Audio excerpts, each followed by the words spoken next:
और अल्हम्दुलिल्लाह मैंने एक टाइम की नमाज़ अदा की। और फिर उसी दौरान जब मैंने नमाज़ पढ़ा तो मेरे हाथ पे एक ओम का टैटू बना हुआ था, जो मैं आप लोगों को दिखाना चाहता हूँ। फ़िलहाल मैंने इस टैटू को जला दिया अल्हम्दुलिल्लाह। इस टैटू की वजह से मस्जिद के लोगों को मेरे ऊपर शक हुआ कि मैं एक कन्वर्टेड हूँ, आई एम ए न्यू मुस्लिम। तो उन्होंने मुझे इतर दिया लगाने के लिए और मैं नमाज़ से फ़ारिग होकर घर लौटा। जब मैं घर लौटा तो मेरे घर वालों को ये खुशबू की वजह से पता चल गया कि मैं इस्लाम कबूल कर चुका हूँ। उसके बाद मेरे को बहुत तरह-तरह के हालात का सामना करना पड़ा। मुझे मारा गया, पीटा गया, सताया गया। हालाँकि एक वक़्त ऐसा आया कि मुझे पुलिस वालों ने अरेस्ट कर लिया। अस्सलाम वालेकुम दोस्तों, मैं हूं शारिब खान। आज जो भाई हमारे साथ मौजूद हैं वो पहले गैर मुस्लिम थे, अल्हम्दुलिल्लाह कलमा पढ़कर अब मुसलमान हो चुके हैं। भाई से बात करेंगे, ये आपको अपनी ज़िंदगी की पूरी कहानी बताएंगे कि क्यों इन्होंने इस्लाम कबूल किया। इससे पहले कि इनसे बातचीत शुरू करें या आपको अपनी ज़िंदगी की कहानी बताएं, दो चार मोटी मोटी बातें इनके बारे में बता देता हूं, फिर वीडियो शुरू करेंगे। भाई खुद बताएंगे आपको। ये राजस्थान के रहने वाले हैं। जब इनके माँ बाप को पता चला कि राजन ने इस्लाम कबूल कर लिया है तो उन्होंने इनको घर से निकाल दिया, इस बेरहम दुनिया में तनहा छोड़ दिया और ये दिल्ली आ गए। दिल्ली जैसे बड़े शहर में जहाँ एक वक्त की रोटी खाना भी मुश्किल है, जिसके पास कोई कमाई का साधन नहीं है उसके लिए एक वक्त की रोटी खाना भी बहुत मुश्किल है। ऐसे बेरहम शहर में इन्हें तनहा ले जा कर के छोड़ दिया। राजस्थान से दिल्ली आ जाते हैं और दर दर की ठोकरें खाते हैं, फिर मेवात चले जाते हैं। ऐसे ही बहुत सारी परेशानियों में मुब्तला हुए, लेकिन इस्लाम को नहीं छोड़ा। अभी अपने मुंह से आपको बताएंगे अपनी ज़िंदगी की पूरी कहानी। चलिए शुरू करते हैं वीडियो। राजन भाई से जानते हैं कि आखिर क्या वजह रही इतनी मुश्किल, इतनी परेशानियां आने के बाद भी इस्लाम में दाखिल रहे और इस्लाम को नहीं छोड़ा। हालांकि जब के बार बार ऑफर मिलने के बाद कि वापस अपने धर्म में आ जा, तुझे माफ़ कर देंगे, उसके बाद भी इस्लाम को नहीं छोड़ा। तो चलिए शुरू करते हैं वीडियो। अस्सलाम वालेकुम दोस्तों, मेरा नाम राजन कुमार मीना उर्फ अब्दुल रहमान है। जैसा कि आप सबको पिछली वीडियो में बताया गया था कि मैं बहुत परेशान हूँ और आप लोगों ने अल्हम्दुलिल्लाह मेरी हेल्प की थी। आइए आप सबको लेकर चलते हैं इस वक्त उस कहानी की ओर जहाँ से मेरा ईमान लाने का ज़रिया हुआ। कि 2019 में रमज़ानुल मुबारक का महीना था और मैं एक कट्टर फैमिली से बिलोंग करता था। मेरी फैमिली के तमाम लोग बहुत ही ज़्यादा कट्टर हैं। कोई आरएसएस से, कोई संघी से, कोई कहीं से, कोई कहीं से। लेकिन एक वक्त ऐसा आया कि मेरे दिल में ये ख्याल आया कि मैं रोज़ा रखूं और मैंने अपनी फैमिली वालों से ये बात शेयर की कि मैं रोज़ा रखना चाहता हूं। तो मेरी फैमिली वालों ने कहा कि हम रोज़ा रखने की आपको परमिशन नहीं दे सकते। उन्होंने कहा कि अगर रोज़ा रखना भी है तो तू 3 दिन का रोज़ा रख ले, लेकिन हम पूरे 30 दिन नहीं रखने देंगे। तो मैंने उन लोगों से कहा कि नहीं, जब मैं 3 दिन का रोज़ा रख सकता हूँ तो 30 दिन का क्यों नहीं। तो उन लोगों ने कहा कि कुछ भी हो जाए हम तुझे 30 रोज़े नहीं रखने देंगे सिवाय 3 के। लेकिन मैं अपनी जिद पर अड़ा रहा और मैंने अल्हम्दुलिल्लाह पूरे रोज़े रखे। हालांकि उसी रमज़ान मुबारक के अंदर एक दिन ऐसा था जो मेरे लिए बहुत ही खुशनसीब दिन था और वो दिन था 7वां रोज़ा। और जब मैंने पहली बार रोज़ा रखा तो मेरे दोस्तों, अजीज़ों, मैंने इस तरह से रोज़ा रखा कि मैं सो कर रोज़े गुजार देता था। मुझे पता ही नहीं चलता था कि मैंने रोज़ा रखा कब और इफ्तार का टाइम हुआ कब, क्योंकि मैं गैर मुस्लिम था।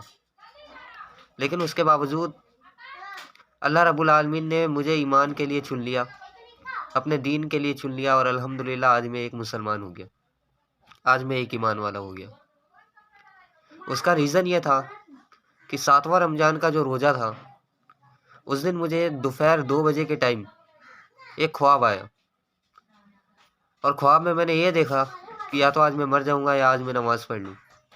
अल्हम्दुलिल्लाह मेरा दिल जो है बहुत ज़्यादा बेचैन हुआ नमाज के लिए और मैं दौड़ता हुआ मस्जिद गया और मैंने मस्जिद के अंदर मौलाना से कहा कि मुझे आप कलमा पढ़ा दीजिए, मैं इस्लाम कबूल करना चाहता हूँ और मैं नमाज़ अदा करना चाहता हूँ। मौलाना ने मेरी उम्र देखकर मुझे कलमा पढ़ाने से इनकार किया। उन्होंने कहा आप 16 साल के हैं, आपको हम कलमा नहीं पढ़ा सकते। अगर आपके फैमिली वाले जो हैं कोई केस वगैरह दर्ज करवाएंगे तो उसमें हम सब जो है फंस सकते हैं। जिसकी वजह से वो कलमा पढ़ाने से मुझे इनकार कर रहे थे। लेकिन मेरा दिल इतना बेचैन था, मुझे लग रहा था या तो आज मैं मर जाऊँगा या आज मैं नमाज़ पढ़ लूँ। मैं अपनी ज़िद पे अड़ा रहा, अल्हम्दुलिल्लाह एंड में जाके मुझे कलमा पढ़ाया और मैंने ज़ोहर की नमाज़ अदा की। और एक टाइम की नमाज़ मैं अदा किया करता था, रोज़ एक टाइम ओनली फॉर ज़ोहर, और फैमिली वालों को कुछ भी नहीं पता था।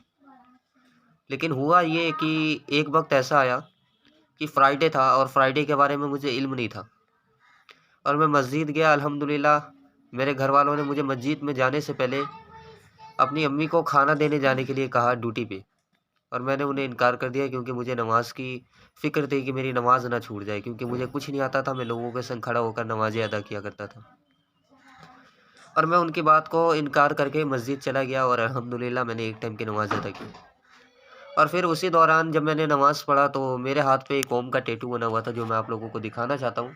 फ़िलहाल मैंने इस टैटू को जला दिया अल्हम्दुलिल्लाह। इस टैटू की वजह से मस्जिद के लोगों को मेरे ऊपर शक हुआ कि मैं एक कन्वर्टेड हूँ, आई एम ए न्यू मुस्लिम।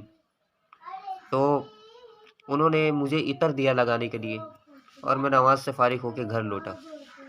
जब मैं घर लौटा तो मेरे घर वालों को ये खुशबू की वजह से पता चल गया कि मैं इस्लाम कबूल कर चुका हूँ, और उन लोगों ने मेरे से सवाल कर दिया। और रोज़े का महीना था, रमज़ानुल मुबारक के मैंने रोज़े रखे हुए थे अल्हम्दुलिल्लाह। तो मेरे दिल में ये ख्याल आया कि रोज़ा रख के अगर मैं झूठ बोल दूँ तो मेरा मुसलमान होने का फ़ायदा ही क्या है। और मैंने झूठ बोले बजाय उन्हें सच बता दिया कि हाँ, मैं मुसलमान हो चुका हूँ। उसके बाद मेरे को बहुत तरह तरह के हालात का सामना करना पड़ा। मुझे मारा गया, पीटा गया, सताया गया। हालांकि एक वक्त ऐसा आया कि मुझे पुलिस वालों ने अरेस्ट कर लिया, और पुलिस वालों ने ऐसी साजिशें रची कि 2 साल के लिए मुझे महाराष्ट्र आरएसएस के कैंप भेजना चाहते थे। लेकिन अल्लाह का बहुत बड़ा करम हुआ अल्हम्दुलिल्लाह कि अल्लाह रब्बुल आलमीन ने मेरी हिफाजत की। क्योंकि अल्लाह ताला फरमाता है दीन के अंदर कोई ज़बरदस्ती नहीं है। अल्लाह ताला कहता है ला इकराहा फिद दीन, कि दीन में कोई ज़बरदस्ती नहीं है। और अल्लाह रब्बुल आलमीन ने ये भी फरमा दिया इन्ना दीना इंदल्लाहिल इस्लाम, कि अल्लाह के नज़दीक अगर कोई दीन है तो वो दीन इस्लाम है। हम तो ना जाने कुफ्र की ज़िंदगी गुजार रहे थे, हमें तो दीन इस्लाम का कुछ इल्म ही नहीं था। हमें तो यही नहीं पता था कि हमारे प्यारे नबी जनाब मोहम्मद रसूलुल्लाह सल्लल्लाहु अलैहि वसल्लम कौन है। हमें यही नहीं पता था कि इस दीन को दुनिया के कोने कोने तक पहुंचाने के लिए, दुनिया के तमाम लोगों तक पहुंचाने के लिए आप सल्लल्लाहु अलैहि वसल्लम ने और 1,24,000 अम्बिया अलैहिस्सलाम ने कितनी कुर्बानियाँ दी है, और सहाबाओं ने कितनी कुर्बानियाँ दी है। मुझे इस बात का इल्म तक नहीं था। हमारी कुर्बानियाँ क्या है? कुछ भी नहीं है दोस्तों। अगर कुर्बानी के बारे में अगर हमें सोचना है तो हम देखें हज़रत बिलाल रज़ी अल्लाह ताला अन्हु, जिनको तपती हुई रेत पे लिटा दिया। हज़रत इब्राहीम अलैहिस्सलाम, जिन्होंने तमाम बुतों को तोड़ दिया, और तमाम बुतों को तोड़ने के बाद एक वक्त ऐसा है कि जब उनके वालिद साहब ने उनसे सवाल किया कि मेरे माबूदों को किसने तोड़ा, तो कहा मेरे को क्या पता, जो बड़ा वाला मूर्ति होगा उसे नहीं तोड़ा होगा। तो उन्होंने कहा ये बोल नहीं सकता, ये चाल नहीं सकता, ये हिल नहीं सकता, ये जुल नहीं सकता, तो ये तोड़ेगा कैसे। तो कहा जब ये कुछ कर नहीं सकता तो आप इसे मानते क्यों। और उन्हें ये सज़ा सुनाई गई कि वो 40 दिन आग के अंदर रहेंगे। लेकिन अल्लाह रब्बुल आलमीन का फजल देखिए, अल्लाह रब्बुल आलमीन का करम देखिए कि 40 दिन तक रहे लेकिन एक बाल तक ना जल सका। अल्लाहू अकबर। तो मेरे दोस्तों, हमारी कुर्बानियाँ इन चीज़ों के आगे कुछ भी नहीं है। नबियों ने, सहाबाओं ने इतनी बड़ी बड़ी कुर्बानियाँ दी है कि हम सोच भी नहीं सकते। तो मेरे दोस्तों अजीज़ों, कहने का मतलब ये है कि मेरे को बहुत तरह तरह से सताया गया,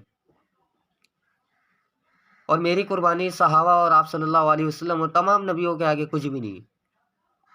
हालांकि एक वक्त ऐसा भी आया था कि मुझे आरएसएस के चंद गुंडों ने पकड़ लिया और मुझे जान से मारने की धमकियाँ दी, और पुलिस वालों ने मुझे 2 साल के लिए महाराष्ट्र आरएसएस वाले के कैंप भेजने की कोशिश की, लेकिन वो सब के सब नाकाम हो गए। क्योंकि अल्लाह रब्बुल आलमीन का यह वादा है कि अगर तुम मेरी ओर 1 कदम चल के आओगे तो हम तुम्हारी ओर 10 कदम दौड़ते हुए जाएंगे। और मेरे दोस्तों, अल्लाह ने मेरी हिफाजत की अल्हम्दुलिल्लाह। अल्हम्दुलिल्लाह मैं वहाँ से बच के निकल गया, और मैं घर छोड़कर 2 साल के लिए मेवात भाग गया।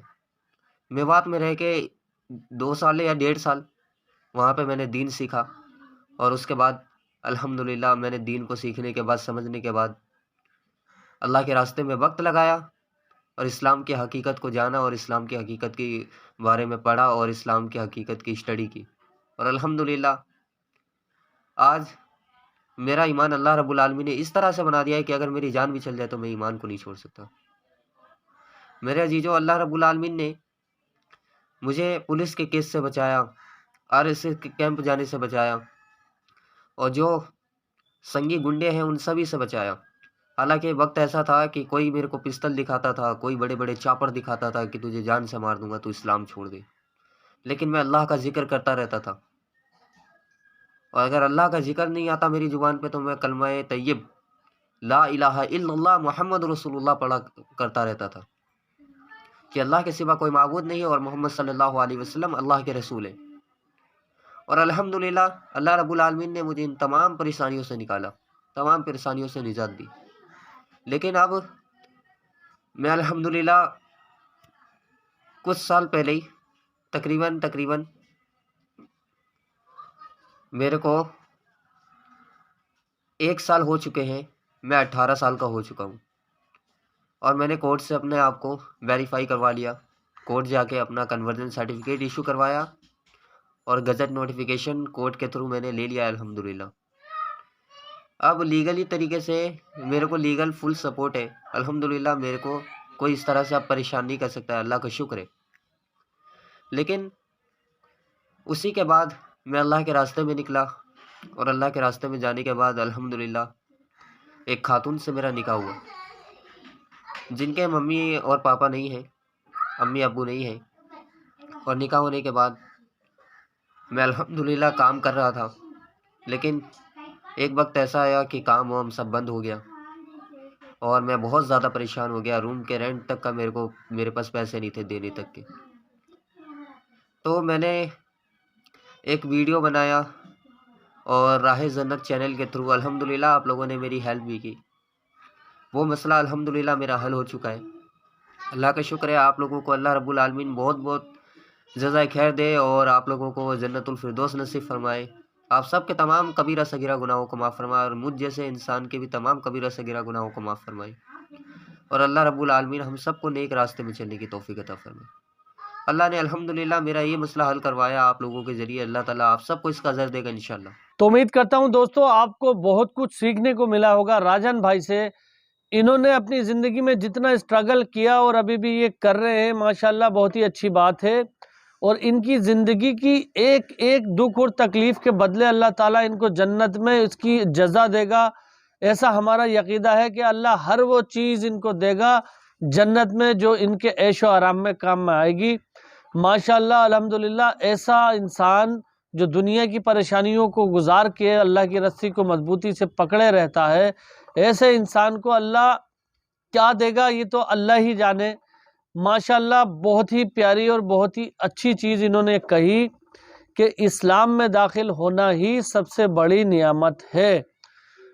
ऐसे बहुत सारे लोग हैं, मैंने आपको काफ़ी लोगों की वीडियो दिखाई दी है जो गैर मुस्लिम भाई हैं हमारे। जब वो इस्लाम में दाखिल हुए हैं, ईमान में दाखिल हुए हैं, तो उन्होंने ये स्टेटमेंट दिया है कि मुसलमानों अल्लाह का शुक्र अदा करो कि तुम्हें अल्लाह ने ईमान की दौलत से नवाजा है, वरना जो लोग ईमान की दौलत जिनके पास नहीं है उनसे पूछो कि उन्हें ज़िंदगी जीने का ना तो मकसद पता है और ना ही आखिरत की कोई परवाह है और ना ही उनको अच्छे बुरे काम की इतनी नॉलेज है। तो माशाअल्लाह, सुभान अल्लाह, सुम्मा अल्हम्दुलिल्लाह कि अल्लाह ने दीन की दौलत से नवाजा। अल्लाह का लाख लाख शुक्र है।